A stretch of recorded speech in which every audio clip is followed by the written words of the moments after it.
High, welcome back to my new mini vlog. College শেষ হয়ে যাওয়ার পর অনেক দিন পর আবার কলেজ যাচ্ছি, কারণ কলেজ আমাদেরকে মনে করছে তার জন্য। তো সেদিন গিয়েছিলাম আমাদের মার্কশিট নেওয়ার জন্য, তারপরে গিয়ে অফিস থেকে মার্কশিটটা নিয়ে নেই, আর সবাই প্রায় খুব ভালোভাবেই পাস করেছে। তো তারপরে সেদিন ছিল আমাদের বেস্ট পার্ট। কিছুদিন আগেই শুভশ্রীর জন্মদিন চলে গিয়েছিল, তার জন্য কারোর সঙ্গে না দেখা হওয়ার জন্য আমরা সেলিব্রেশন করতে পারিনি। তো সেদিন হয়েছিল সেলিব্রেশন, আর পুরোটাই ওর কাছে সারপ্রাইজ ছিল, যেটা ওর মুখ দেখে বুঝতেই পারছো, কারণ ও একদমই এক্সপেক্ট করেনি যে কেকটা ওর জন্য আনা হয়েছে। ও পুরো অবাক হয়ে গিয়েছিল।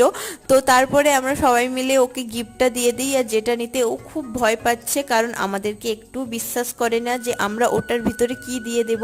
তো তারপরে অনেক পরে ও গিফটটা নেয়, আর গিফটটা পেয়েও খুব খুশি হয়েছিল। তো তারপরে আমরা সবাই মিলে কেক কেটে নিয়েছিলাম, আর অনেক দিন পর যেহেতু দেখা হয়েছিল সবার সঙ্গে অনেক আড্ডা গল্প তো হয়েই ছিল।